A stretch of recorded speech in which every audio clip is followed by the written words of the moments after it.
Hello students, कैसे सारे लोग। उम्मीद करता हूँ बिल्कुल ठीक हो गए। मैं मनीष आप सभी लोग का वेलकम करता हूँ अपने यूट्यूब चैनल HBC हर बच्चे की क्लास के अंदर। तो आज हम लोग लेकर आए हैं नया topic, that is called excess demand. ठीक है, इंपॉर्टेंट टॉपिक है, 6 नंबर का पेपर में पूछा जाता है आप लोगों का, तो थोड़ा ध्यान से देखिएगा।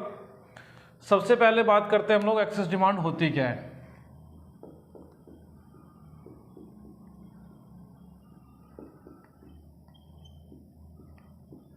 Access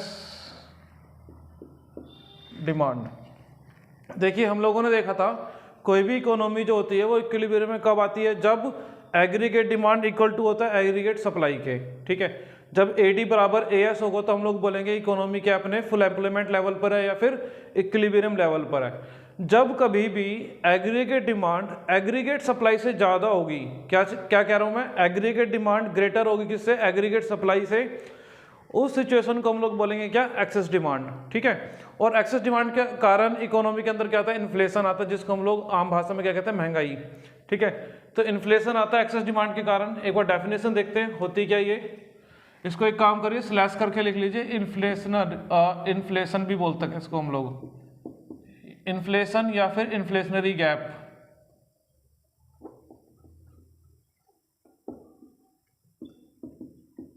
inflationary gap, it refers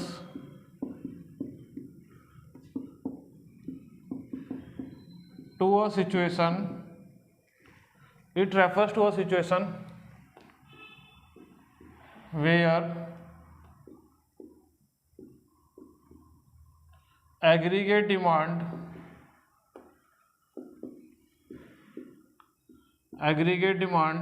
bracket में लिख सकते हैं AD is greater than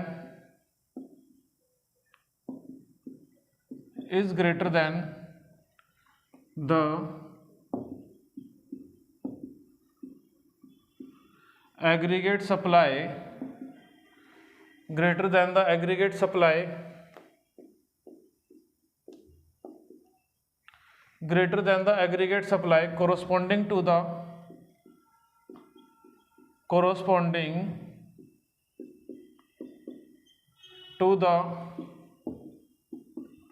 full employment level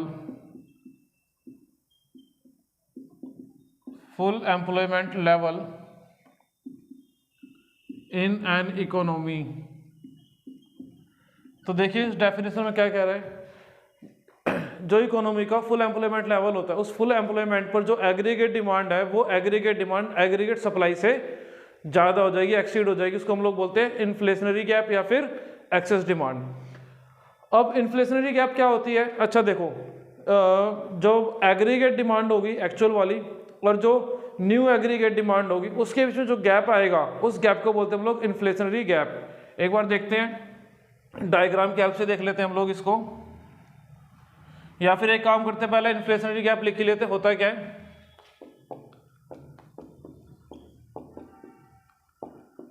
inflationary gap, it refers to a gap by which actual aggregate demand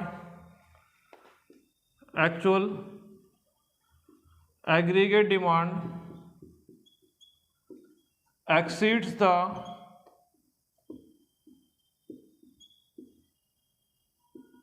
aggregate demand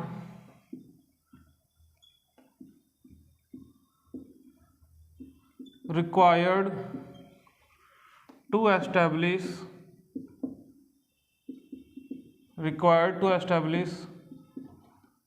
full employment. तो इकोनॉमी के अंदर फुल एम्प्लॉयमेंट को जो भी रिक्वायर्ड एग्रीगेट डिमांड है, तो एक्चुअल एग्रीगेट डिमांड उस gap से, उस एग्रीगेट डिमांड से ज़्यादा होगी, उसमें जो गैप बनेगा that is called aggregate demand या इन्फ्लेशनरी गैप। ठीक है, वो जो गैप बनेगा उसको क्या बोलेंगे हम लोग, इन्फ्लेशनरी गैप बोलेंगे। ठीक है, तो एक काम करें, इसके एक बार डेफिनेशन का स्क्रीनशॉट्स ले लें, फिर मैं ऐसा कर्व बनाता हूँ कि ये डायग्राम में कैसे बनता है। ठीक है, आई होप आपने स्क्रीनशॉट लिया होगा। अब ये जो दोनों डेफिनेशंस हैं इनको मैं क्या करूँगा, एक डायग्राम की हेल्प से बताता हूँ आप लोगों को, और डायग्राम को प्रॉपर तरीके से रिप्रेजेंट करना है। आप लोगों के एग्जाम्स के अंदर डायग्राम के नंबर होते हैं काफ़ी अच्छे। अगर डायग्राम गलत होगा आप लोगों का, नंबर आपके डेफिनेटली कट हो जाएंगे। तो डायग्राम पे स्पेशल फोकस करना है। तो देखिए जो इसका डायग्राम है वो कैसा होता है। मैं इधर डायग्राम बना रहा हूँ, उस तरफ उसकी क्या कर दूंगा, एक्सप्लेनेशन कर दूंगा डायग्राम की। This is Y axis, this is X axis, this is O axis या ओरिजिन। अब यहां पर हम लोग लिखते हैं आउटपुट या फिर नेशनल इनकम, और वाई एक्सिस पे हम लोग रिप्रेजेंट करते हैं एग्रीगेट डिमांड को और एग्रीगेट सप्लाई को। अब आप लोगों ने पहले जो लोग पढ़ते आ रहे हैं उनको मालूम है कि जो ये 45 डिग्री लाइन होती है, 45 डिग्री ये जो कर्व होता है, that is called aggregate supply curve या फिर नेशनल इनकम कर्व। ठीक है, और मैं एक ये कर्व बना रहा हूं, this is called AD curve, this is called AD curve, and AD equals to what, C plus I. क्या हो जाएगा, सी प्लस आई। अब ये यहां पर इस पॉइंट पर इक्विलिब्रियम है, ये इन्वर्टेड कॉमा में लिखा है E, this is called equilibrium point. Equilibrium point कहां पर राइज होता है, जहां पर एग्रीगेट डिमांड इंटरसेक्ट करती है एग्रीगेट सप्लाई को। तो इस पॉइंट पर दोनों एक दूसरे को इंटरसेक्ट कर रहे हैं, एग्रीगेट डिमांड और एग्रीगेट सप्लाई। तो this is the equilibrium point. यहां से जो हम लोगों को आउटपुट मिलेगा, मैं इसको डिनोट कर रहा हूं वाई स्टार से, O Y star, O this Y star this. O Y star क्या हो गया, यहाँ पर हमारा फुल एम्प्लॉयमेंट लेवल हो गया या जो इक्विलिब्रियम इनकम हो गई। ठीक है, O Y star is the equilibrium income और E point is the equilibrium point of the economy. अब ड्यू टू सम कंडीशंस या ड्यू टू सम रीजंस क्या होता है, हमारी जो एग्रीगेट डिमांड है वो इंक्रीज करती है। रीजंस क्या हो सकते हैं, लाइक लोगों की प्रोपेंसिटी टू कंज्यूम इंक्रीज हो गई। ठीक है, इन्वेस्टमेंट एक्सपेंडिचर बढ़ गए, सरकारी एक्सपेंडिचर बढ़ गए, और जो हमारे इंपोर्ट्स हैं वो कम हो गए, एक्सपोर्ट्स ज़्यादा हो गए, डेफिसिट फाइनेंसिंग हो गई। इन सबको भी डिटेल के अंदर देखेंगे। तो ये कुछ कारण होते हैं जिसकी वजह से एग्रीगेट डिमांड क्या होती है, इंक्रीज हो जाती है। तो एग्रीगेट डिमांड 4 से इंक्रीज हो गई। मैं इसको इधर ड्रॉ कर रहा हूं डॉटेड लाइन के अंदर।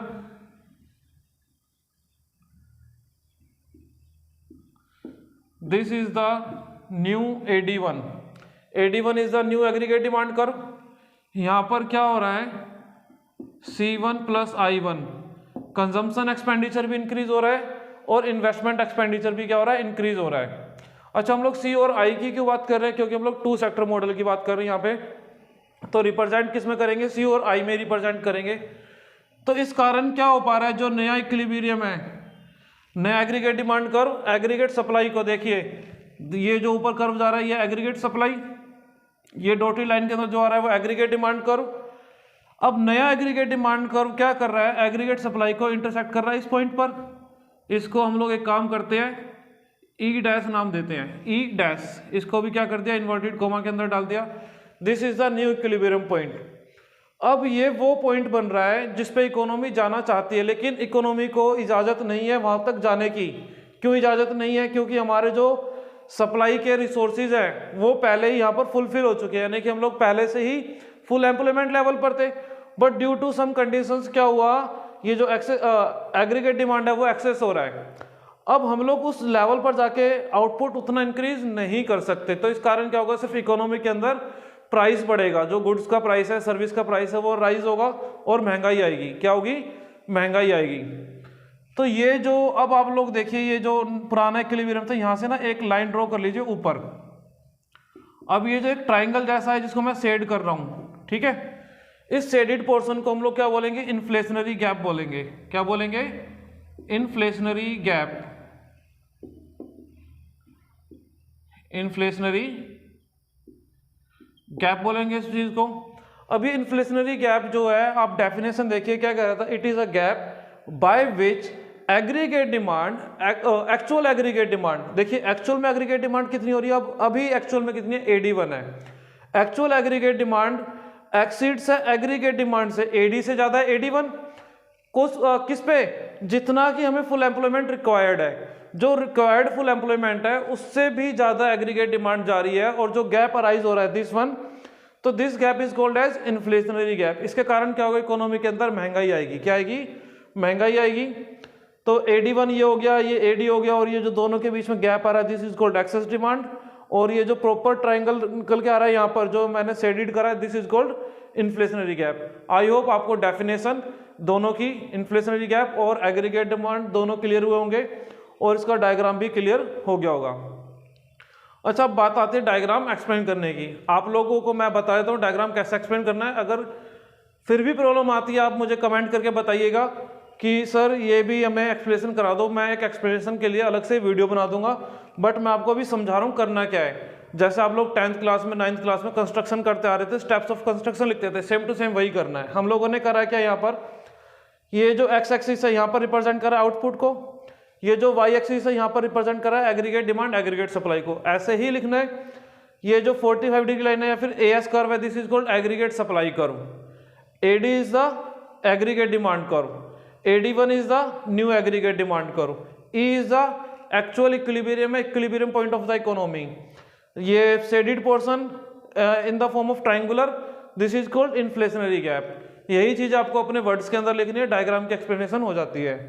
अगर अभी भी समझ में नहीं आती आप एक कमेंट करके बताएंगे, मैं आपके ऊपर आपके लिए इस एक्सप्लेनेशन को बोर्ड पे लिखकर भी दिखा दूंगा, और मैं अभी मानकर चल रहा हूँ कि ये एक्सप्लेनेशन आप लोग बड़े प्यार से लिख सकते हो।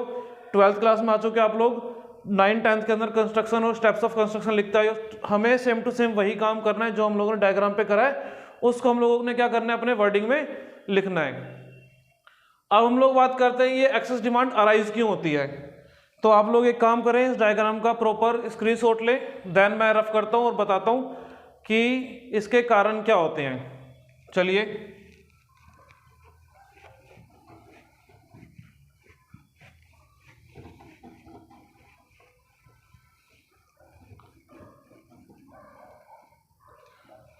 अब आती है बात reasons for aggregate demand, sorry reasons for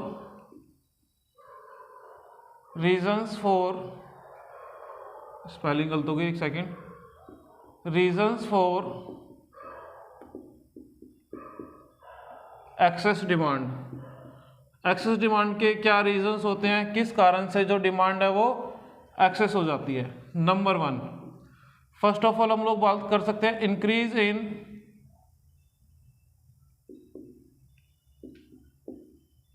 propensity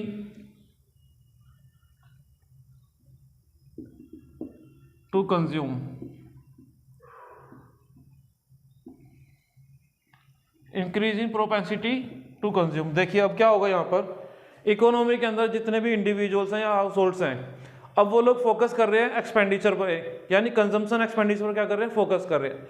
अभी उन लोगों का ध्यान सेविंग्स की तरफ नहीं है, उन लोगों का ध्यान है खर्चा करने पर। अगर सभी लोगों का यही बिहेवियर हो जाएगा कि वो लोग खर्चे बढ़ाएंगे तो क्या होगा, एग्रीगेट डिमांड क्या होगी, इंक्रीज होगी। मैं भी खर्चे बढ़ा रहा हूँ, दूसरे लोग भी खर्चे बढ़ा रहे हैं, सब लोग खर्चे बढ़ा रहे हैं, यानी एक्सपेंसेस इंक्रीज कर रहे हैं, तो किस पे जाएगा वो एक्सपेंडिचर किस पे जाएगा, वो कंजम्पशन पर जाएगा। लोग चीजें कंज्यूम कर रहे हैं डिफरेंट काइंड की, तो कंजम्पशन एक्सपेंडिचर इंक्रीज होगा, तो लोगों का यहाँ पर बिहेवियर क्या हो गया, सेविंग के बजाय किस पे आ गया फोकस, एक्सपेंडिचर पर फोकस आ गया, कंजम्पशन एक्सपेंडिचर फोकस आ गया। अगर कंजम्पशन एक्सपेंडिचर इंक्रीज होगा तो लोगों की एग्रीगेट डिमांड या इकोनॉमी की एग्रीगेट डिमांड क्या है, वो राइज हो जाएगी। एक रीजन ये हो गया। Second reason, reduction in taxes, it also leads to excess demand। देखिए हो क्या रहा है, सपोज एक आदमी है जिसका नाम है मिस्टर ए। अभी हम लोग मिस्टर एक बंदे से समझते हैं, फिर बाकी सब लोगों के ऊपर यही बात लागू कर देंगे। मिस्टर ए की जो सैलरी है या इनकम है 4 से वो है 50,000 per month, 50,000 per month mister A की सैलरी है। अभी जो टैक्सीज हैं 4 से वो है 30%। तो अगर टैक्सेस लेस कर देंगे तो टैक्सेस अगर 30% है, 50,000 का करोगे कैलकुलेट, 5 या 15, 15,000 का वो क्या कर रहा है, इनकम टैक्स पे कर रहे हैं। तो उसके इन हैंड सैलरी, जिसको हम लोग क्या बोलते हैं, डिस्पोजेबल इनकम बोलते हैं। तो जो वो इनकम आफ्टर टैक्स हमें मिलती है उसको हम लोग बोलते हैं डिस्पोजेबल इनकम। क्या बोलते हैं, डिस्पोजेबल इनकम। अभी डिस्पोजेबल इनकम कितनी रह गई, 35,000 रह गई। कितनी रह गई, 35,000 क्या उनकी डिस्पोजेबल इनकम है। ये सिचुएशन कब है, जब उसकी सैलरी 50,000 है और टैक्सेस 30% है। अब एक सिचुएशन चेंज करते हैं, गवर्नमेंट का भी मन करता है कि सभी लोगों की जो सैलरी है ना वो तो उतने ही रखते हैं लेकिन टैक्सेस को रिड्यूस कर देते हैं। अगेन मेरे एग्जांपल में मिस्टर ए है, मिस्टर ए की जो इनकम है 4 से वो है 50,000 रुपीज़, जितनी पिछले एग्जांपल में थी 50,000 रुपीज़ ही उनकी सैलरी है। बट टैक्सेस अभी हम लोग क्या कर देते हैं, टैक्स की रेट रिड्यूस कर देते हैं। टैक्स आ गया 10% के अकॉर्डिंग। कितना आ गया, 10% के अकॉर्डिंग आ गया। पहले देख रहे हो टैक्स था 30%, अभी टैक्स क्या हो गया, रिड्यूस हो गया। 30 से 10% गवर्नमेंट ने कर दिया। तो अभी क्या होगा, टैक्सेस कितना पे करेगा वो, 50,000, यानी जो उसकी इनकम है उसका 50,000 और 10% यानी कि 5,000, 50,000 का कितना आ गया, 5,000, वो टैक्सेस पे करेगा। अभी जो मिस्टर ए की डिस्पोजेबल इनकम हो गई, डिस्पोजेबल इनकम अगेन वो इनकम जो टैक्स कटने के बाद मिलती है, वो रह गई उनकी कितनी, 45,000। अब आप लोग इफेक्ट देखिए, टैक्स के रिड्यूस होने से जो डिस्पोजेबल इनकम है पहले 35,000 थी, अभी 45,000 हो गई है। डिस्पोजेबल इनकम इंक्रीज हो रही है। अगर लोगों की, अभी यहाँ पे सिर्फ मिस्टर ए है एग्जांपल के अंदर, ये बात आप अप्लाई करो पूरी इकोनॉमी के सभी लोगों के ऊपर, सभी लोगों के टैक्स कम हो गए, उनकी डिस्पोजेबल इनकम क्या हो जाएगी, इंक्रीज हो जाएगी। सब लोगों की जो डिस्पोजेबल इनकम है अगर वो इंक्रीज हो रही है तो डेट मीन्स वो बढ़ी हुई इनकम को क्या करेंगे, कंज्यूम करेंगे, कंजम्पशन एक्सपेंडिचर पर खर्च करेंगे। अब उनके कंजम्पशन एक्सपेंडिचर इंक्रीज हो रहे हैं, जिस कारण से क्या एग्रीगेट डिमांड इंक्रीज हो रहा है। तो 2 पॉइंट देख लिए, एक तो increase in propensity to consume, दूसरा reduction in taxes. I hope आपको ये चीज क्लियर हुई होगी। देन इसके बाद मैं एक और पॉइंट बताता हूं, इसका आप लोग बाद में स्क्रीनशॉट भी ले सकते हैं। ये तो हो गया हमारा रिडक्शन इन टैक्सेस। अब थर्ड केस, जिसकी वजह से क्या होगा, एक्सेस डिमांड अराइज होगी। लेट्स से थर्ड हो गया इंक्रीज इन गवर्नमेंट एक्सपेंडिचर।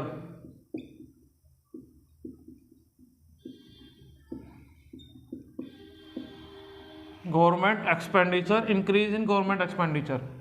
देखिए जब सरकार क्या करती है, अपने खर्चे बढ़ाती है, यानी कि पब्लिक पर जो खर्चे हैं वो गवर्नमेंट क्या करती है, इंक्रीज करती है, तो लोगों की जो इनकम है वो बढ़ जाती है। कैसे बढ़ती है, कि एग्जांपल देखते हैं। आप लोग एक कल्पना करें, इमेजिन करें एक ऐसी सोसाइटी जहां पर बहुत सारे लोग रहते हैं। 4 से एक सोसाइटी बना देता हूं मैं, ठीक है। यहां पर बहुत सारे लोग रहते हैं, यहां पर क्या है, बहुत सारे लोग रहते हैं, और यहां पर 9 government schools, colleges, hospitals etcetera.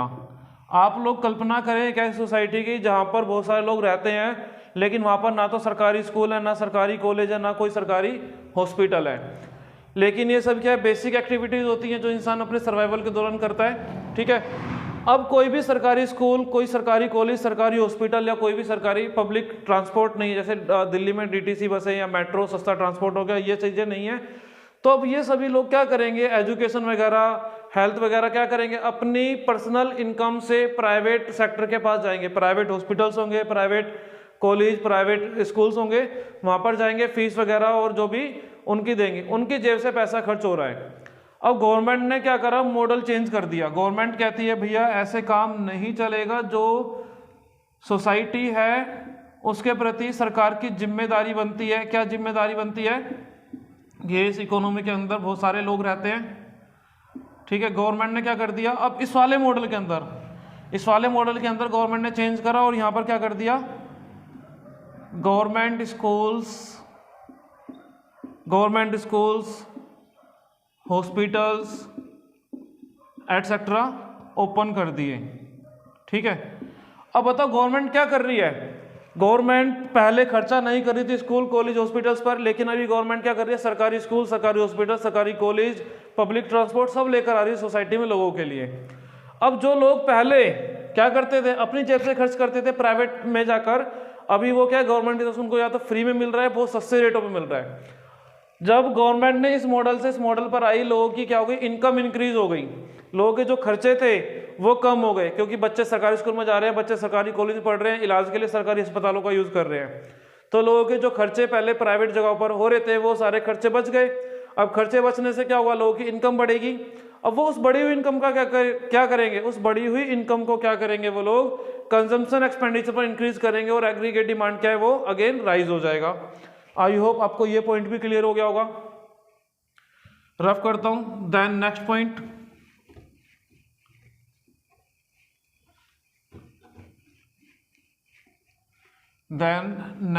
हम लोग बात करते हैं क्या होगा यहां पर।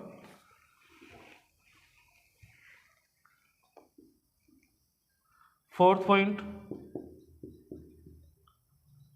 Increase in investment expenditure.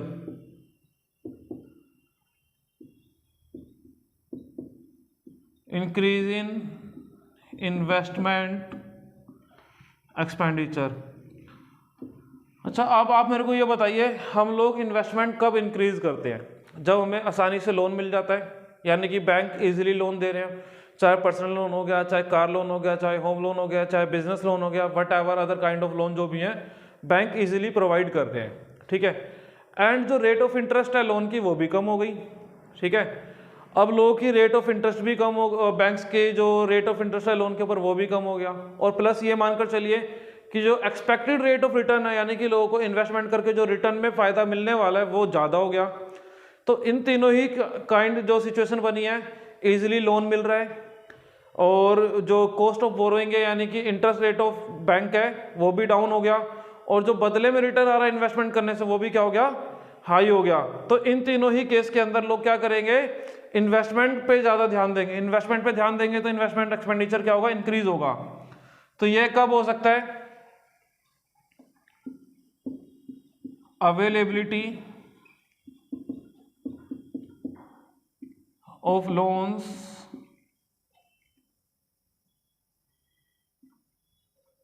easily at lower borrowing costs and expected rate of return also high। देखिए अब आप ना कंफ्यूज नहीं होना, किसके अंदर कंफ्यूज नहीं होना, बोरोइंग कॉस्ट होता है जो आप लोग लोन पर ब्याज देते हो, इंटरेस्ट पे करते हो, debt is called borrowing cost. Borrowing cost सस्ती हैं, और रेट ऑफ रिटर्न क्या होता है, आप लोग जो पैसा इन्वेस्ट करके रिटर्न में आपको जो मिलता है वो हाई हो गया। ये तीनों ही सिचुएशन अगर इकोनॉमी के अंदर हैं, लोगों को आसानी से लोन मिल पा रहा है, कम रेट पे मिल पा रहा है, और जो इन्वेस्ट करेंगे उससे फायदे ज़्यादा हो रहे हैं, तो लोग क्या करेंगे, कंजम्पशन एक्सपेंडिचर इंक्रीज करेंगे वाया किसके थ्रू, इन्वेस्टमेंट एक्सपेंडिचर के थ्रू। अगर इन्वेस्टमेंट एक्सपेंडिचर इंक्रीज होगा तो एक्सेस डिमांड होगी, एग्रीगेट डिमांड क्या इंक्रीज होगी। फिफ्थ पॉइंट अब देख लेते हैं हम लोग क्या हो सकता है, और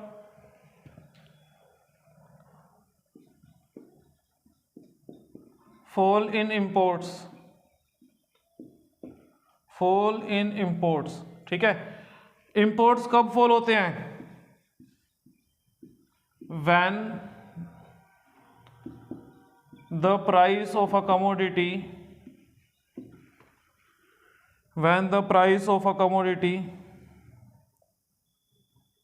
या ऐसे बोलो when the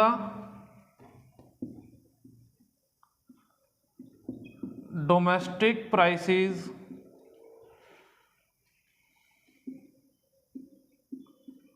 lower than international prices,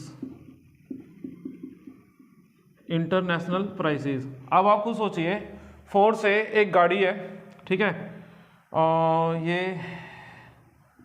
एक गाड़ी बना देते हैं हम लोग, ठीक है, अच्छी गाड़ी है, इसको एक गाड़ी है, 4 व्हीलर गाड़ी है, ठीक है। अब ये जो 4 व्हीलर है इंटरनेशनल मार्केट के अंदर फोर्ड से ये मिलती है आपको $50,000 की। कितने की? $50,000, ठीक है। और यही गाड़ी इंडिया में आपको मिल जाती है फोर्ड से 2 लाख रुपीस की। अब आप बताओ ये रुपये के टर्म में इंडिया में कितने की अवेलेबल है ये गाड़ी? 2 लाख रुपए की। और ये गाड़ी अगर आप इंपोर्ट करते हो बाहर से, बाहरी कंट्रीज के अंदर ऐसी कोई 4 व्हीलर है, ठीक है। हाँ, अब इनके कॉन्फ़िगरेशन पर, फीचर्स पे मत जाना। अगर कंपेयर करोगे आप लोग टाटा को या फिर महिंद्रा को BMW के साथ या फिर ऑडी के साथ, लैंड रोवर के साथ या किसी अदर गाड़ी के साथ कंपेयर करोगे तब नहीं समझ पाओगे। लेकिन आप इमेजिन करो बस, एक कोई 4 व्हीलर है, क्या एक 4 व्हीलर है जो इंडिया में 2 लाख रुपए का आता है, बाहर कितने का? $50,000 का है। और फोर्ड से $1 है 70 रुपए का। आप खुद सोचो ना कितने की हो गई ये गाड़ी? 7 5 जा 35, 4 0 ये और 1 0 ये। सेम गाड़ी अगर आप इंपोर्ट करते हो वो 35 लाख रुपए की पड़ती है, और इंडिया में वही चार पहिए वाली गाड़ी 2 लाख रुपए की, ठीक है। और दोबारा ध्यान रखना है, गाड़ियों को कंपनी के साथ कंपेयर मत करना, उनके फीचर के साथ कंपेयर नहीं करना, गाड़ी को कंपेयर करना उनके 4 पहिए के साथ, ठीक है। 4 पहिए की गाड़ी इंडिया में 2 लाख रुपए की, 4 पहिए की गाड़ी विदेश में है 35 लाख रुपए की। अब आप बताओ इंपोर्ट को बढ़ाओगे या घटाओगे? जब आपको इंडिया में कोई भी गाड़ी इतनी सस्ती मिल रही है 4 पहिए की, तो आप लोग इंपोर्ट तो नहीं करोगे। तो इससे क्या होगा? इंपोर्ट्स फॉल होंगे और सारा खर्चा कहाँ होगा? इंडिया में ही होगा, यानी कि उस इकोनॉमी के अंदर होगा जहाँ पर प्राइसेस कम है। मेरे एग्जांपल में इंडिया है, तो इंडिया में क्या होगा? उन गुड्स की डिमांड बढ़ जाएगी और एग्रीगेट डिमांड क्या होगी? राइज होगी। एक एग्जांपल ये हो गया। देन नेक्स्ट केस क्या हो सकता है हमारा? ये रफ कर देता हूं मैं इसको, गाड़ी वाले एग्जांपल को। नेक्स्ट केस हो सकता है हमारे पास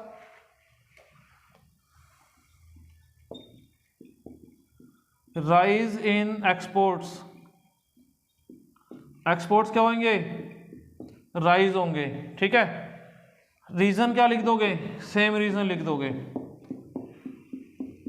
अब खुद सोचो, वो 4 पहिए वाली गाड़ी इंडिया में 2 लाख रुपए की, बाहर की मार्केट में 35 लाख रुपए की। अब जो बाहर के लोग हैं, ठीक है, बाहर के लोग अपनी सिर्फ कंपनी के साथ, वापस अगेन कंपनी में नहीं जाना, उनके फीचर्स में नहीं जाना, कंपेयर करना सिर्फ 4 पहिए की गाड़ी है। क्या सोच रहे हैं? 4 पहिए की गाड़ी है, अगर वही 4 पहिए की गाड़ी इंडिया में 2 लाख रुपए की है, ठीक है, और विदेश में 35 लाख। जो विदेशी लोग हैं कि भैया वो 35 लाख की लेंगे या फिर 2 लाख की लेंगे, आप खुद सोचो, वो 2 लाख रुपए की लेंगे, ठीक है। अब बाहर के लोग डिमांड कर रहे हैं, इंडिया के तो कर ही रहे थे, लेकिन जब इंडिया के प्राइस कम है गुड्स के, तो बाहर के लोग भी इंडिया की गुड्स को क्या करेंगे? खरीदना स्टार्ट करेंगे। तो हमारे एक्सपोर्ट राइज होंगे। क्या होंगे? एक्सपोर्ट राइज होंगे, डिमांड इंक्रीज होगी। जो डिमांड है वो अगेन क्या होगी? राइज होगी, एग्रीगेट डिमांड इंक्रीज होना स्टार्ट होगी। एक पॉइंट और लिखना है मेरे को, मैं एक काम करता हूं, ऊपर वाला जो फर्स्ट पॉइंट है, पहले 2 पॉइंट है इनको रफ कर देता हूं, आप लोगों ने लिख लिए होंगे इनको। फिर इसके बाद क्या है? एक लास्ट पॉइंट, इसके थ्रू हमारे जो भी रीजंस है वो कंप्लीट हो जाएंगे। 7th रीजन आप ले सकते हो डेफिसिट फाइनेंसिंग। डेफिसिट फाइनेंसिंग, अब मतलब समझो डेफिसिट फाइनेंसिंग होता क्या है। डेफिसिट मतलब होता है जो गवर्नमेंट का बजट, ठीक है, यानी गवर्नमेंट के रिवेन्यू गवर्नमेंट के एक्सपेंसेस से कम हो जाते हैं, यानी गवर्नमेंट के एक्सपेंडिचर ज़्यादा होते हैं और रिवेन्यू गवर्नमेंट का कम होता है। तो ऐसे केस में गवर्नमेंट को क्या होता है? घाटा होता है, डेफिसिट होती है। अब डेफिशिएंसी किसकी? पैसे की डेफिशिएंसी। अब गवर्नमेंट के पास 2 ऑप्शंस हैं, या तो वो बाहर से लोन ले, विदेशों से, लाइक IMF से, वर्ल्ड बैंक से, अमेरिका से या किसी अदर कंट्री से लोन ले सकता है, रसिया वगैरह से। वो सिचुएशन ज़्यादा हार्मफुल है, ठीक है। या फिर आप कह सकते हो वो सफिशिएंट फंड्स वो हम लोगों को प्रोवाइड नहीं कर पा रहे हैं। तो हमारी जो गवर्नमेंट है वो क्या करेगी, आरबीआई यानी कि जो हमारा सेंट्रल बैंक है उसको बोलेगी न्यू करेंसी इशू करने के लिए, या फिर आरबीआई से लोन ले लेंगे हम लोग। किससे लोन लेंगे, आरबीआई से लोन लेंगे, या फिर आरबीआई नए नोट्स इशू करेगी। जब नए नोट्स इशू होंगे मार्केट के अंदर, मनी सप्लाई इंक्रीज हो जाएगा। क्या हो जाएगा इंक्रीज, मनी सप्लाई इंक्रीज होगा, और मनी सप्लाई इंक्रीज होने से लोगों की पॉकेट्स के अंदर ज्यादा पैसा आएगा। कैसे आएगा आप वो सोचिए। अब जब मनी सप्लाई इंक्रीज होगी, ठीक है ना, तो आरबीआई कमर्शियल बैंक्स को परमिशन देगा सस्ते लोन देने की। किसकी परमिशन देगा, सस्ते लोन देने की। सस्ते लोन देने से वही अगेन मनी सप्लाई पे इंपैक्ट पड़ रहा है, मनी सप्लाई इंक्रीज हो रही है। मनी सप्लाई इंक्रीज होने से लोन वगैरह सस्ते हो रहे हैं, लोगों के पास ज्यादा पैसा हो रहा है। अब जब लोगों के पास पैसा ज्यादा होता है तो आप लोग खुद सोचो क्या करोगे। एक एग्जांपल कंसिडर करते हैं, फोर्स से मेरे पास एक इनकम आती है जिससे सिर्फ मेरा गुजारा चलता है, मेरा दाल रोटी का खर्चा निकलता है। लेकिन सडनली क्या मेरा जो काम है वो अच्छा हो जाता है, बिजनेस वगैरह मेरा अच्छा ग्रो करता है, एंड देन क्या करूंगा मैं, इनकम ज्यादा आएगी तो मैं करूँ डिमांड इंक्रीज कर दूंगा, बड़ा घर लूंगा, बड़ी गाड़ी लूंगा। यही सब चीजें क्या होंगी बाकी लोगों के साथ भी होंगी। जब मनी सप्लाई इंक्रीज होगी इकोनॉमी के अंदर, लोगों की पॉकेट में ज्यादा पैसा आएगा, ज्यादा पैसा क्या करेंगे वो कंजम्पशन एक्सपेंडिचर पर बढ़ा देंगे, जिस कारण एग्रीगेट डिमांड अगेन राइज होगी। तो ये कुछ 7-8 रीजन थे, 6-7 रीजन थे हमारे पास, एक्चुअल 7 रीजन हैं, ठीक है। ये 7 रीजन है जिसकी वजह से क्या एक्सेस डिमांड क्या होती है, इंक्रीज होती है। चलिए आई होप आपको ये सारे रीजंस क्लियर होंगे। अगर नहीं क्लियर तो आप कमेंट बॉक्स में दोबारा से कमेंट करके पूछ सकते हैं। थोड़ा साइड देता हूँ, स्क्रीनशॉट लेना चाहते हैं स्क्रीनशॉट ले सकते हैं।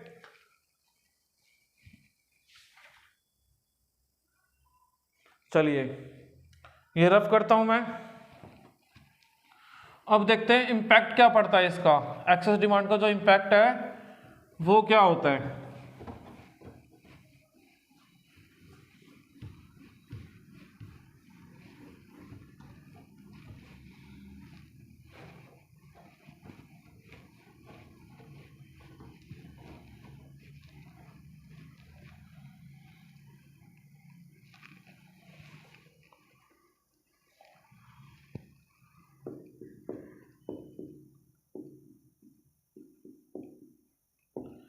Impact of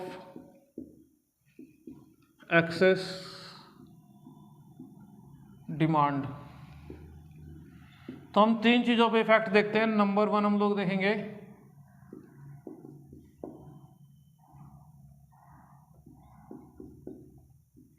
effect on output. Output क्या होता है, हम लोग बात कर रहे हैं इक्विलिब्रियम आउटपुट की। जब हम लोग पहले से ही फुल एम्प्लॉयमेंट लेवल पर हैं, किस पर है, फुल एम्प्लॉयमेंट लेवल पर है, इकोनॉमी के अंदर सप्लाई करने के जितने भी रिसोर्सेज हैं वो फुल्ली यूटिलाइज हो चुके हैं, तो क्या आउटपुट इंक्रीज कर पाएंगे, तो आंसर होगा बिल्कुल नहीं कर पाएंगे। अगर इकोनॉमी पहले से ही इक्विलिब्रियम में है, एक्सेस डिमांड के अंदर इकोनॉमी पहले से इक्विलिब्रियम के अंदर होती है, अगर इकोनॉमी पहले से ही इक्विलिब्रियम के अंदर है तो आउटपुट पे इंपैक्ट नहीं पड़ेगा। तो हम लोग कह सकते हैं नो इंपैक्ट या फिर no effect,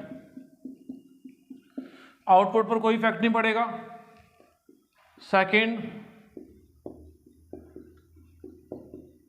effect on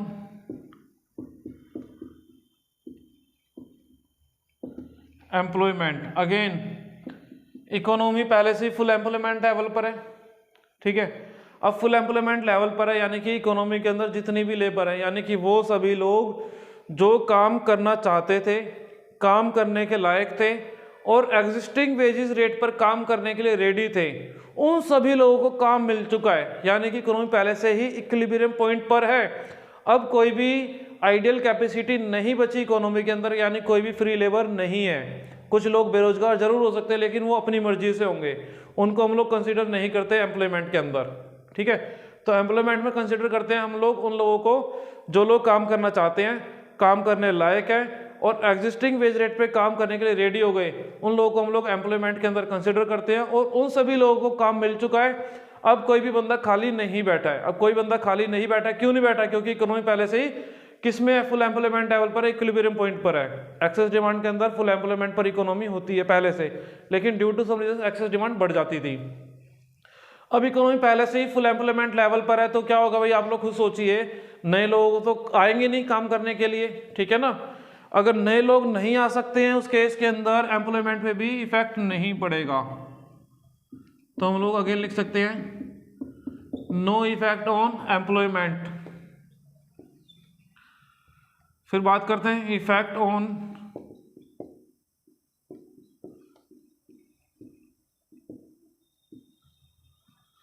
general price level.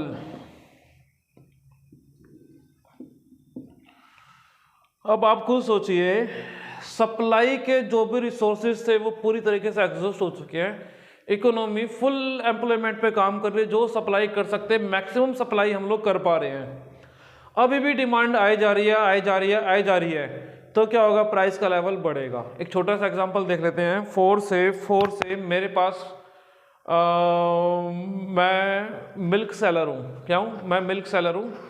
मेरे पास 500 लीटर मिल्क है, 500 लीटर मिल्क है, और मैं 1 लीटर मिल्क बेचता हूँ 50 रुपये लीटर के हिसाब से, ठीक है। अब मेरा दूध बिके जा रहा है, दूध सेल हो रहा है, सेल हो रहा है, सेल हो रहा है। अब लोग आए जा रहे हैं, आए जा रहे हैं। लास्ट में मैं देखता हूँ मेरे पास ओनली 50 लीटर दूध बचा है। 450 लीटर दूध मैं सेल कर चुका हूँ, ओनली 50 लीटर दूध मेरे पास अब बचा हुआ है। अब डिमांड आ रही है 100 लीटर की, क्या मैं पूरी कर सकता हूँ? बोलो, नहीं कर सकता। क्यों नहीं कर सकता? क्योंकि मेरे पास बचा ही 50 लीटर है, और 50 लीटर बचा है, और यहाँ पर ये मानकर चलना मेरे अलावा कोई और सेलर नहीं है, यानी कि जो मेरे पास काऊ बफेलोज जो थी वो जो डेली मिल्क देती थी वो मिल्क दे चुकी हैं, और मेरे अलावा कोई और सेलर नहीं है। तो मेरे पास इकोनॉमी के अंदर ओवरऑल 50 लीटर मिल्क बचा है, और डिमांड आ रही है 100 लीटर मिल्क की। अब जब 100 लीटर की डिमांड आ रही है, 50 लीटर मेरे पास है, मैं क्या करूँगा? सिर्फ दाम डबल कर दूंगा, प्राइस डबल करूँगा, प्राइस इंक्रीज कर दूंगा। जो लोग अफोर्ड कर पाएंगे वो लेंगे, और जो नहीं कर पाएंगे वो नहीं लेंगे। तो इसका इंपैक्ट क्या पड़ेगा जनरल प्राइस लेवल पर? General price level will be high, price level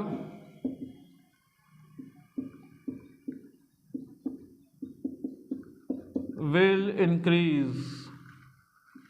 price level क्या होगा? इंक्रीज होगा। एक बार लास्ट में दोबारा देखते हैं। आउटपुट पे कोई इफेक्ट नहीं पड़ेगा, एम्प्लॉयमेंट पे कोई इफेक्ट नहीं पड़ेगा, प्राइस पर क्या इफेक्ट पड़ेगा? प्राइस इंक्रीज हो जाएगा, तभी तो महंगाई आएगी। इन्फ्लेशन है एक्सेस डिमांड के अंदर। महंगाई मतलब क्या होता है? चीज़ों के दाम बढ़ना, रेट बढ़ना, प्राइस बढ़ना, तो इसी को बोलते हैं हम लोग इन्फ्लेशन। और इसके साथ एक्सेस डिमांड से रिलेटेड सारे कॉन्सेप्ट हम लोग खत्म कर चुके हैं। हाँ, कुछ बचता है, measures to control excess demand, वो मैं इकट्ठा कराऊंगा। डेफिसिट डिमांड हो जाएगा, उसके बाद डेफिसिट डिमांड को कंट्रोल करने के मेजर्स और एक्सेस डिमांड को कंट्रोल करने के मेजर्स एक वीडियो सेपरेट बना के उसके अंदर रखेंगे।